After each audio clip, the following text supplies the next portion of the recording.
Welcome to another episode of the Expert Digital AI podcast, where we deep dive into artificial intelligence, generative AI, and digital transformation. Hey everyone, welcome back. Ready to dive into some generative AI. Always ready. But get this, we're not just talking about the what of generative AI today. We're going deeper. We're talking about how to actually see what's going on inside these AI models. Now that's interesting. Visualizing this stuff can be incredibly powerful. Right. Because, let's face it, trying to understand AI without visualizations is like, I don't know, trying to solve a jigsaw puzzle in the dark. Ouch. Yeah, that's a struggle. And, there's so many amazing tools and techniques out there to help us bring these AI concepts to life visually. That's what we're diving into today. Think of it as a crash course in visualization for generative AI. I like it. A crash course, no time wasted. Exactly.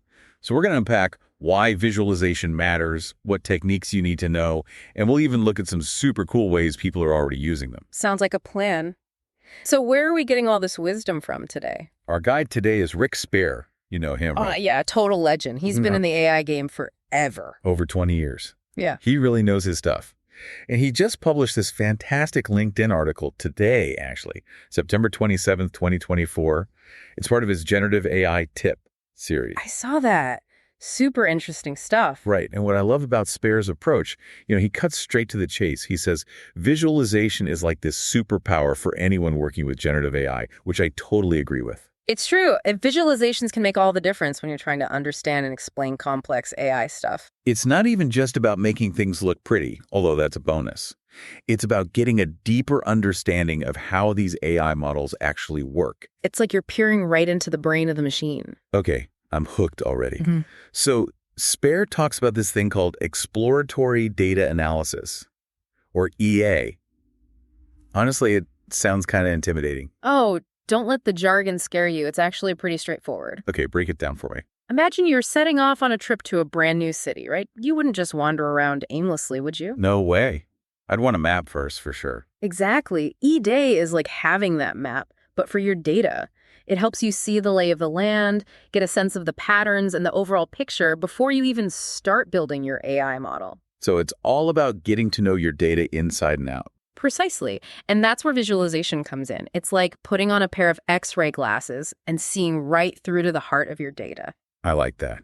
So we're talking about using visualizations to actually improve our AI models, not just understand them. Absolutely. By visualizing things like model outputs and performance metrics, you can pinpoint exactly where your model is excelling and where it might need a little help.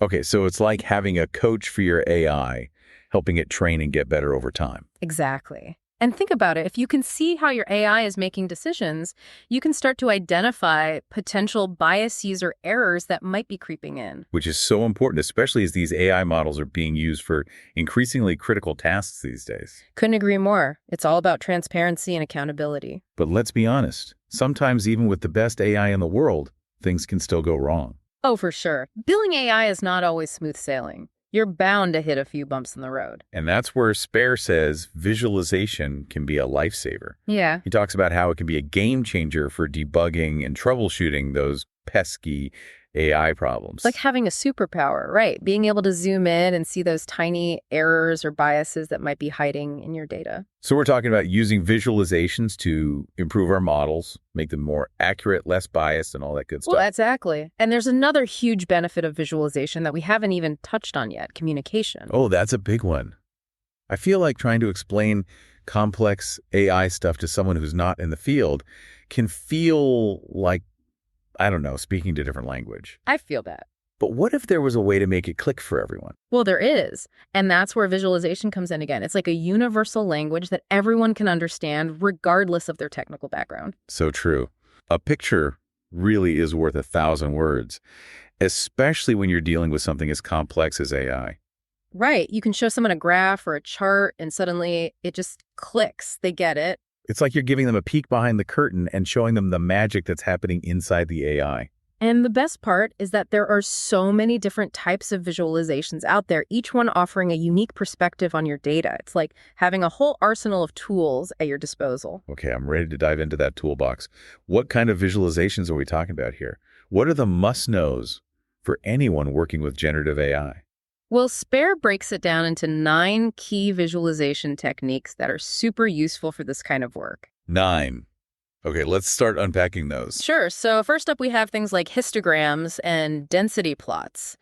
These are your go-tos for getting a quick snapshot of your data. Quick snapshot. So we're talking about getting a feel for the overall shape of the data. Exactly. Like if you're building an AI model to generate realistic faces, a histogram could show you the distribution of ages in your data set. So you can make sure you're creating faces that represent a diverse range of people, right? Exactly. It's about making sure your AI models are trained on data that's truly representative of the real world. That makes sense. So histograms and density plots, those are our starting point. What's next? Next, we've got scatter plots. Remember those from like high school math class? Vaguely.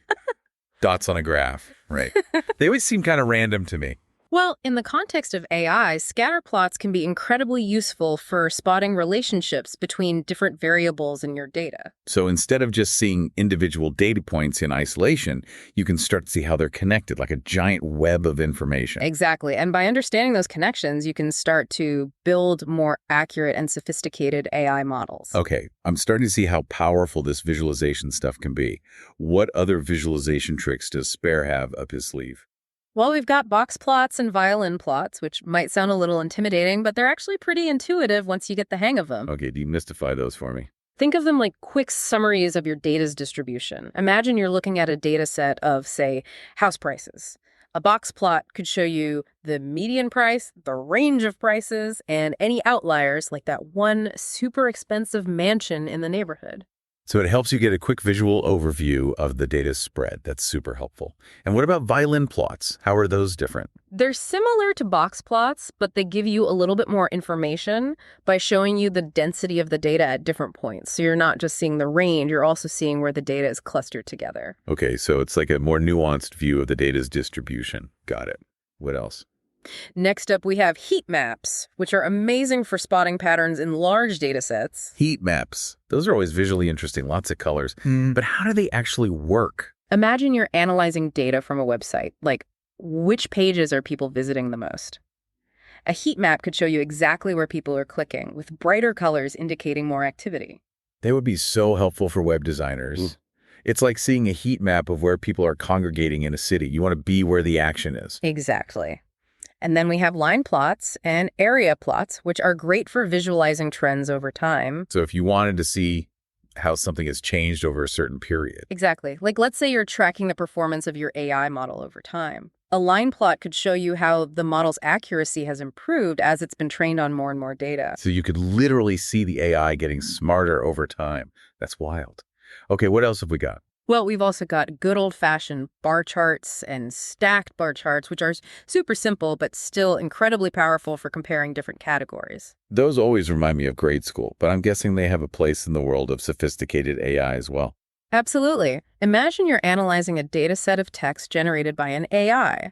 A bar chart could show you the frequency of different words or topics, giving you insights into the AI's writing style. So it's like getting a glimpse into the AI's vocabulary. That's fascinating. Are we running out of visualization techniques yet, or is there more? We still got a couple more to go, and this is where things get really interesting because now we're moving into the realm of high-dimensional data. High-dimensional data. Okay, now you're just using big words to make me feel clueless. I promise it's not that complicated. Okay, humor me. What is high-dimensional data? Think of it like this. Imagine trying to visualize a data set that has hundreds or even thousands of features or dimensions. My brain hurts just thinking about it. Yeah, it can be tough to wrap your head around, but that's where visualizations can really come in handy. So what kind of visualizations can tackle something that complex? Well, Spare talks about these techniques called PCA and t-SNE, which sound super complicated, but are actually really elegant solutions for dealing with high-dimensional data. Elegant solutions. Yeah. I'm intrigued. Break those down for me. Basically, they help you reduce the complexity of the data while still preserving the most important information. So it's like creating a simplified map of a vast multidimensional universe where each star represents a data point. That's pretty cool. What else you got for me? One more for this set of tools, the confusion matrix. Confusion matrix. That sounds more like something out of a riddle than a visualization tool. Maybe a little, but it's a super useful one.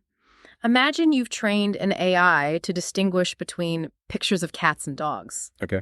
Cute, I like it. A confusion matrix is a way to see how many times the AI got it right, cat identified as cat, dog as dog, and how many times it got confused and mixed them up. So it's like a scorecard for your AI. Yep. You can see where it's excelling and where it needs a little more training. Exactly. And that kind of feedback is essential for improving your AI models over time. This is blowing my mind. We've gone from basic histograms to confusion matrices and high-dimensional data. I feel like I need a whole course on this stuff. Well, luckily, Spare doesn't just leave us hanging with a bunch of fancy visualization techniques. He also provides some super practical tips for actually using them effectively. Okay, good. Because at this point, I'm feeling a little overwhelmed, I'm not going to lie. I need some guidance. Don't worry, it's got us covered. He lays out some best practices for visualization that are pure gold. Ready to dive into those? Hit me with them. I'm all ears. Okay, so we're talking best practices for visualization, like how to make sure you're actually using these tools effectively. Exactly. Because, it's one thing to create a fancy graph. Right. It's another thing to actually make sure it's communicating the right information clearly. Oh, 100%. That's where these best practices come in. They're all about making sure your visuals are insightful, easy to understand. Maybe the highlights. So first up, choose the right visualization. It's like you wouldn't use a hammer to tighten a screw, right? No. You need the right tool for the job. Exactly. And it's the same with visualizations. You got to pick the one that best represents your data and what you're trying to show. Okay, that makes sense. Choose the right tool for the job. What else? Keep it simple.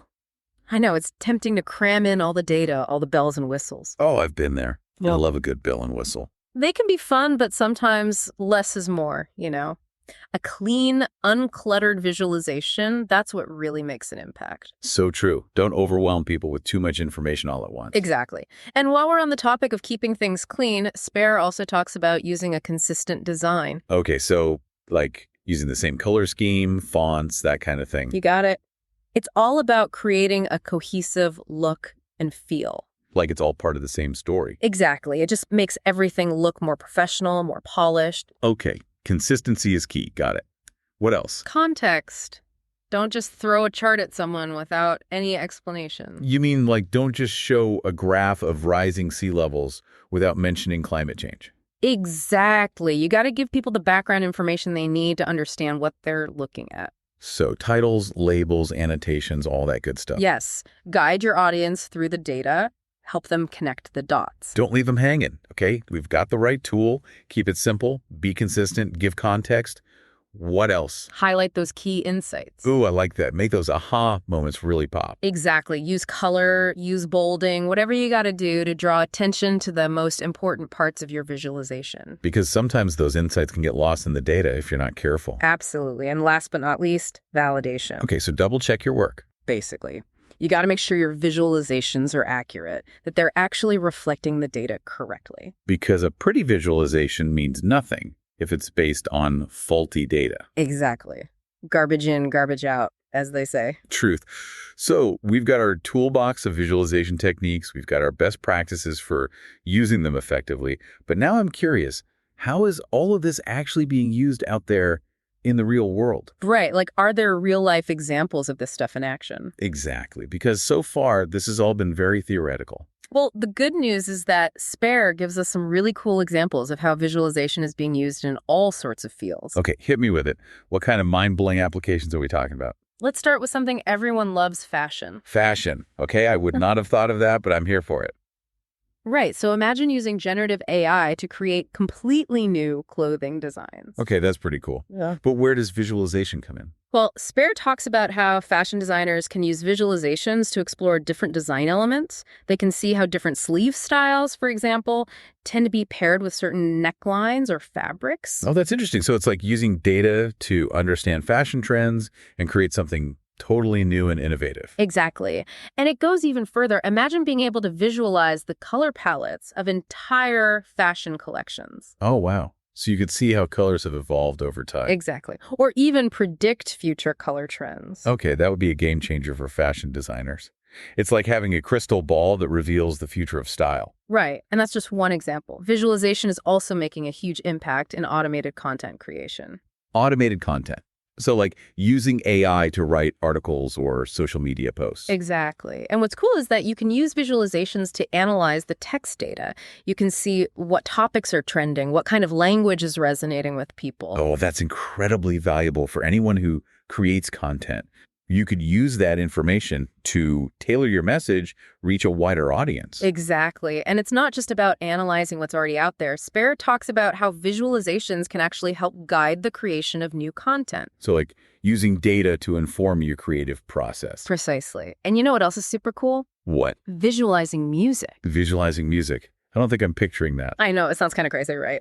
But there are these tools that let you see music as a visual representation, like a landscape of sound. So you could actually see the melody, the rhythm, the different instruments. Exactly. It's like opening up a whole new dimension of musical experience. Wow. Okay, that is officially the coolest thing I've heard all day. It's pretty amazing. And Spare talks about how these visualizations can be used to analyze and even guide the creation of AI-generated music. So you're not just listening to AI-generated music, you're actually seeing how the AI is composing it. Precisely. It's like peeking into the mind of a digital Mozart.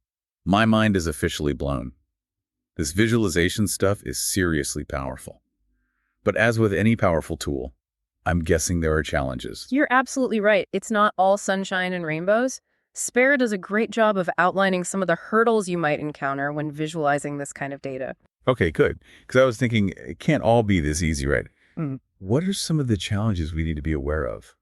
Well, one of the biggest challenges is simply the complexity of the data itself. Remember, we were talking about high-dimensional data earlier. Oh, yeah, the thousands of features thing. That kind of complexity can be really tough to visualize in a way that makes sense. It's like trying to fit a square peg into a round hole. Kind of. It's about finding the right representation, the right way to simplify the data without losing its essence.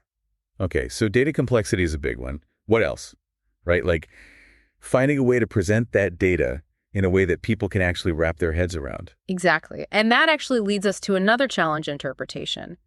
Even if you find the perfect visualization, It doesn't mean everyone's going to understand it the same way. exactly. It's like one person might look at a graph and see a clear trend. While someone else is just seeing a bunch of random lines. Exactly. So it's super important to communicate clearly, use labels, annotations, all that good stuff to make sure everyone's on the same page. So like, don't just show the visualization. You got to guide people through it, explain what they're seeing. Yes. And that actually highlights another challenge, which is the technical skill required to create these visualizations in the first place. There are some incredible tools out there. But they're not exactly drag and drop easy. Some of them can be pretty complex. So there's definitely a learning curve involved. For sure. But like with anything, the more you practice, the easier it gets. And thankfully, there are tons of resources out there, tutorials, online courses, you name it. That's good to know. So we've got data complexity, interpretation, the technical learning curve, any other challenges we should be prepared for. One more big one that Spare highlights: data privacy. Oh, right. That's huge, especially these days. It's easy to get caught up in all the cool things you can do with data visualization. But we can't forget about the ethical implications. Yes, exactly. We're talking about people's personal information, sensitive data. We have a responsibility to handle that with care. Couldn't agree more. Okay, so Spare has given us a lot to think about today. He's shown us the power of visualization in AI. Given us the tools, the best practices, real-world examples, even the challenges. It's like he's given us a roadmap for navigating this whole world of data visualization in AI. And hopefully inspired us to explore it further. That's the key takeaway for me. This isn't just about pretty pictures. It's about understanding, Proofing. communicating, and ultimately shaping the future of AI in a responsible way. He leaves us with a powerful question, actually. Oh, what is it? What new possibilities open up when you can clearly see and understand the inner workings of your generative AI models? Wow, that's a good one. It really makes you think about the potential impact this could have, not just in AI. But in any field where data plays a role. It's like we're just scratching the surface of what's possible. And visualization is the key to unlocking even more. I love that. Well, on that note, I think it's time for us to wrap up this deep dive. We've covered a ton of ground today. We have, but hopefully in a way that felt accessible and engaging. That was the goal. So to everyone listening, thank you for joining us on this journey into the world of data visualization and generative AI. Keep exploring, keep learning. And until next time, keep visualizing.